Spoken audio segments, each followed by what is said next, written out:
My father was a minister. He decided to go to seminary when he was in his early 40s, in Episcopal seminary. And I think it's led me to a lifetime conversation with that other part of the world. The gardener. After the first astronauts reached heaven, the only god in residence retired to a little brick cottage in the vicinity of Venus. He was not unduly surprised. He had seen it coming since Luther. Besides, what with the imminence of nuclear war, his job was nearly over.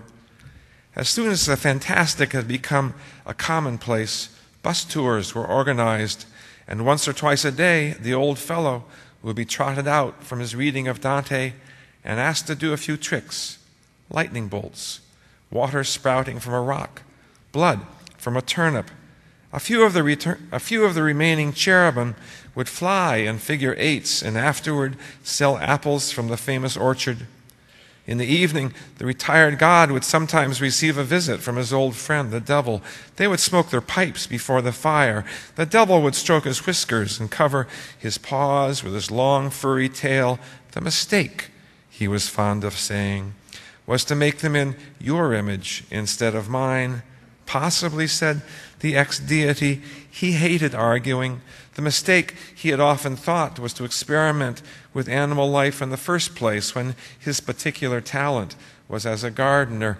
How pleasant Eden had been in those early days, with its neat rows of cabbages and beets, flowering quince, 100 varieties of rose. But of course he had needed insects, and then he made the birds, the red ones, which he loved. Later came his experiments with smaller mammals, squirrels and moles, a rabbit or two. When the temptation had struck him to make something really big, he had first conceived of it as a kind of scarecrow, to stand in the middle of the garden and frighten off predators. What voice had he listened to that convinced him to give the creature his own face? No voice but his own. It had amused him to make a kind of living mirror, a little homunculus that could learn a few of his lesser tricks.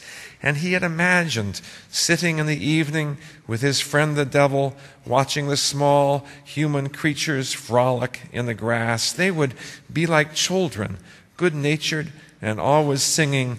When had he realized his mistake? Perhaps when he smiled down at the first and it didn't smile back. When he reached down to help it to its feet and it shrugged his hand aside, standing up, it hadn't walked on the paths marked with white stones, but on the flowers themselves. It's lonely, God had said. So he made it a mate, then watched them feed on each other's bodies, bicker and fight and trample through the garden, dissatisfied with everything and wanting to escape. Naturally, he hadn't objected. Kicked out. Who had spread such lies?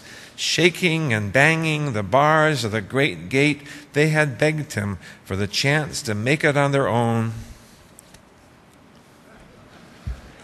Thank you.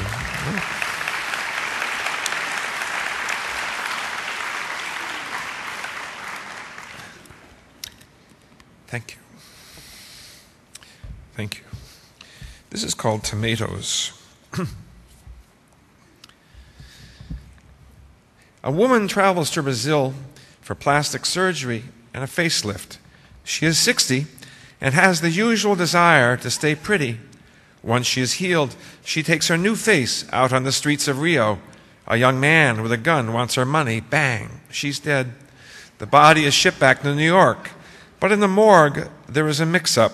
The son is sent for. He is told that his mother is one of these 10 different women. Each has been shot.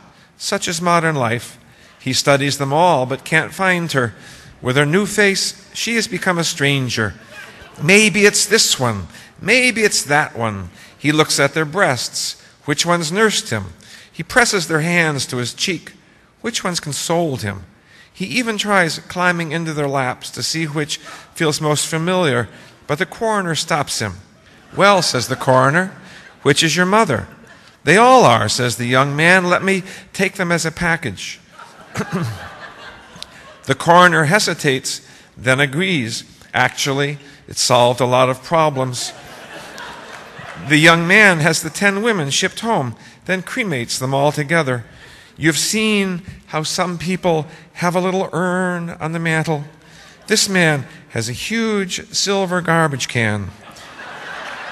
In the spring, he drags the garbage can out to the garden and begins working the teeth, the ash, the bits of bone into the soil. Then he plants tomatoes. His mother loved tomatoes. They grow straight from seed, so fast and big that the young man is amazed. He takes the first 10 into the kitchen. In their roundness, he sees his mother's breasts. In their smoothness, he finds the consoling touch of her hands. "Mother, Mother," he cries, and flings himself on the tomatoes. Forget about the knife, the fork, the pinch of salt. Try to imagine the filial starvation. Think of his ravenous kisses. Thank you.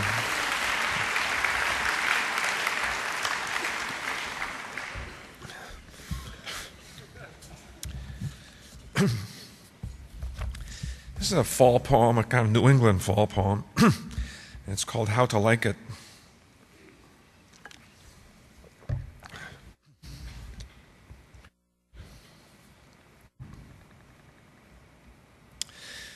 How to like it. These are the first days of fall.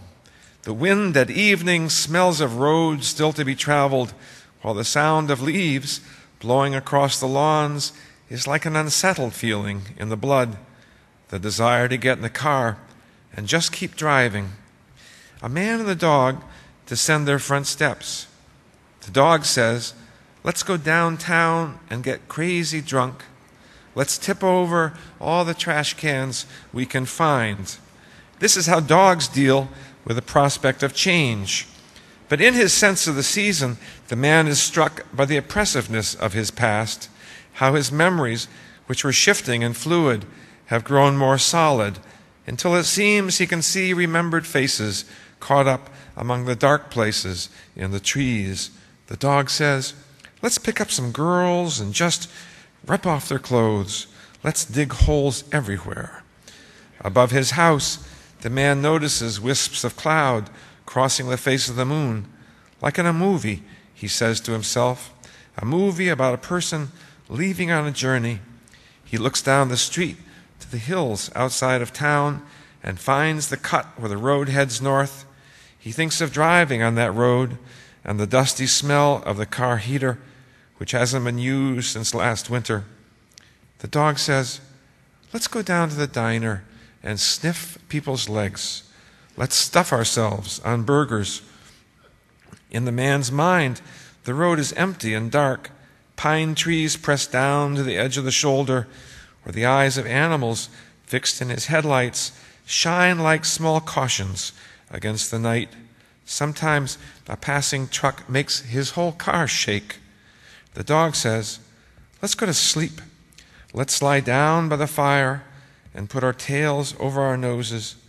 But the man wants to drive all night, crossing one state line after another, and never stop until the sun creeps into his rearview mirror. Then he'll pull over and rest a while before starting again.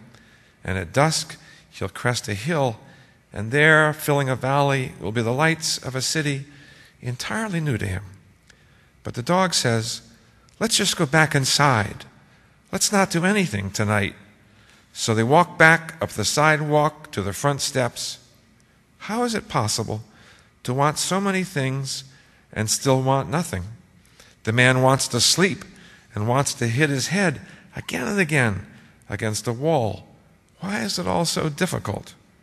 But the dog says, "Let's go make a sandwich. Let's make the tallest sandwich anyone's ever seen." And that's what they do. And that's where the man's wife finds him, staring into the refrigerator as if into the place where the answers are kept. The ones telling why you get up in the morning and how it is possible to sleep at night. Answers to what comes next and how to like it.